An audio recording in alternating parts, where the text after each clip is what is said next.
और इस समय मौजूद हैं हमारे साथ पूर्व सांसद काशीराम, बहुजन मूल निवासी पार्टी की राष्ट्रीय अध्यक्ष सावित्रीबाई फुले जी। आपका बहुत बहुत स्वागत है। नमो बुद्धाय, सादर जय भीम।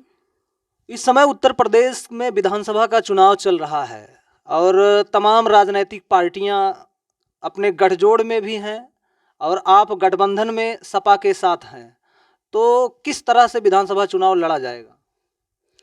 26 नवंबर 2021 को उत्तर प्रदेश की राजधानी लखनऊ में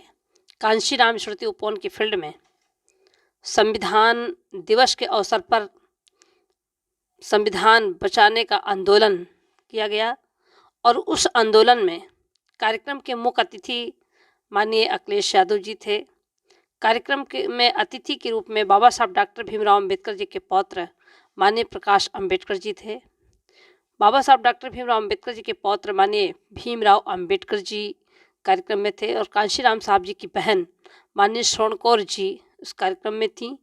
और लगभग 105 संगठन, राजनीतिक संगठन व सामाजिक संगठन के लोग थे और उत्तर प्रदेश के अंबेडकरवादी समाजवादी मंच पर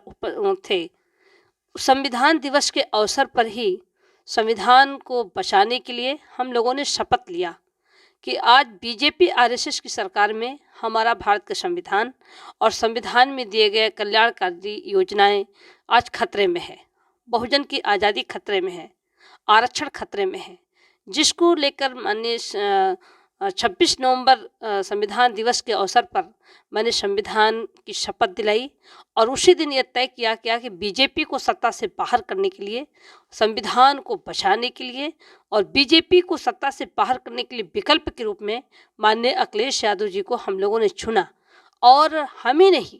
बाबा साहब डॉक्टर भीमराव अंबेडकर जी के पौत्र माननीय प्रकाश अंबेडकर जी, माननीय कांशीराम साहब जी की बहन स्वर्ण कौर जी और लगभग 105 संगठन के लोग थे, अंबेडकरवादी समाजवादी दोनों लोगों ने यह तय किया गया कि बीजेपी को सत्ता से अगर बाहर करना है तो बीजेपी के विकल्प के रूप में माननीय अखिलेश यादव जी को ही चुना गया और अखिलेश यादव जी के नेतृत्व में आज उत्तर प्रदेश का चुनाव हो रहा, हम लोग लड़ रहे हैं। निश्चित रूप से बीजेपी को सत्ता से बाहर करने के लिए अखिलेश यादव जी के नेतृत्व में मैंने बिना शर्त समर्थन देकर के बीजेपी को सत्ता से बाहर करना चाहते हैं और इसलिए करना चाहते हैं कि आज संविधान खतरे में है, आरक्षण खतरे में है, बहुजन की आज़ादी खतरे में है, भारत का गणराज्य खतरे में है। इस संविधान को बचाने के लिए, बहुजन की आज़ादी को बचाने के लिए बिना शर्त समर्थन देकर के अखिलेश यादव जी को हम लोग उत्तर प्रदेश के मुख्यमंत्री बनाना चाहते हैं। आप एमपी 2014 से 19 में रही, एमएलए जो है 12 से और 17 के बीच में रही और डीडीसी 1997 से 2010 तक रही। लेकिन इतने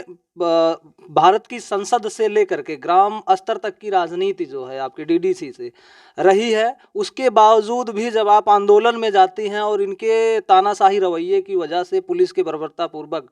जो हश्र किया गया था, उस पर क्या कहना चाहिए? मैं 2000 से लगातार मैं जनप्रतिनिधि हूँ। 2000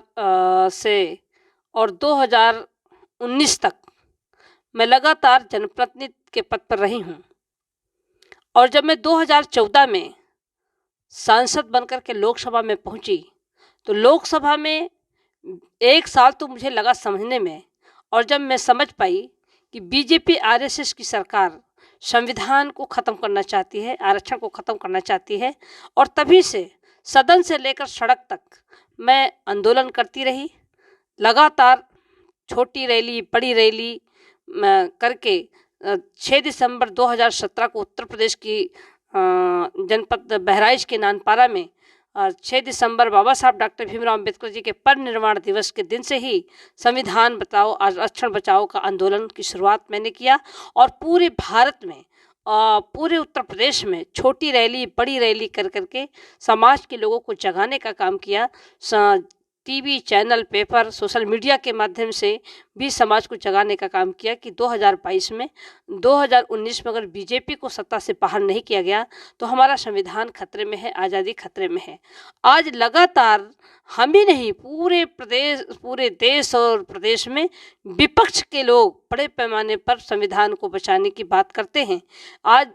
2017 से मैं आवाज़ उठा रही थी और मैं बार बार कह रही थी 2019 में कि बीजेपी को सत्ता से बाहर करो। उस समय समय हमारी बातों को लोगों ने हल्के में लिया, लेकिन 2019 के बाद जब बीजेपी सत्ता में आई और तभी से संविधान खतरे में है, चाहे वो एनआरसी बिल हो, चाहे कृषि कानून बिल हो। साध्वी जी, उत्तर प्रदेश में जहां तुष्टीकरण की राजनीति चलती हो, अभी कैराना में अमित शाह ने आकर के वहां के पलायन के लोगों को डोर टू डोर प्रचार किया है, लेकिन आप भी भगवा धारण करती हैं, योगी आदित्यनाथ मुख्यमंत्री भी भगवा धारण करते हैं। आखिर दोनों भगवा में अंतर क्या है? देखिए, मैं पहली बात आपको बता दूं कि मैं बौद्धिस्ट हूँ जी ये मेरे शरीर पर जो ये रंग है ये तथागत गौतम बुद्ध जी का रंग है। जी मैं बचपन से बौद्धिस्ट हूँ और आज पूरे उत्तर प्रदेश में बीजेपी के पास कोई मुद्दा नहीं है। आज हिंदू मुस्लिम, कभी भारत पाकिस्तान, कभी मंदिर मस्जिद,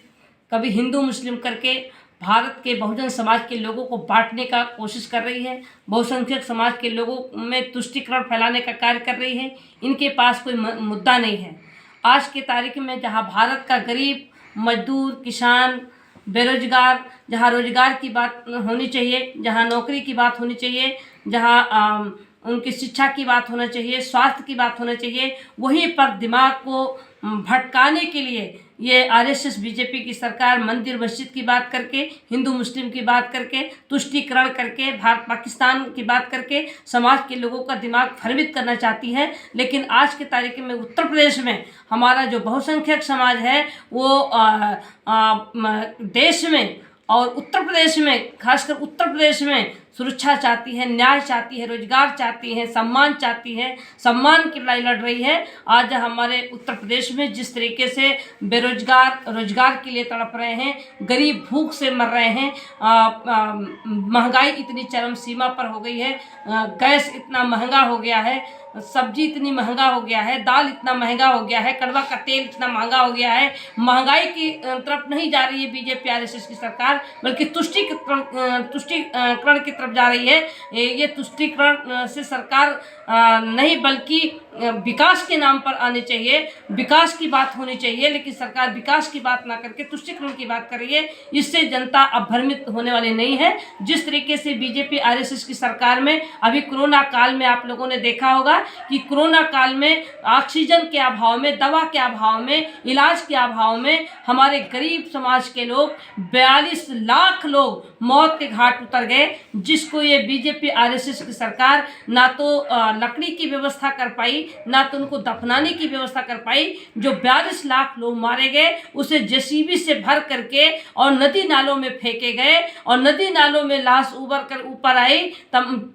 जानवर नोच नोच कर खाए। ये वो किन लोगों की लाशें थी? वो गरीब, कमजोर, लाचार, बेसहारा, बेरोजगार लोगों की लाशें थी, जिनके पास दवा का पैसा नहीं था, जो गरीब थे, कमजोर थे, उन परिवार की लाशें थी। तो आज का जो मुद्दा है वो गरीब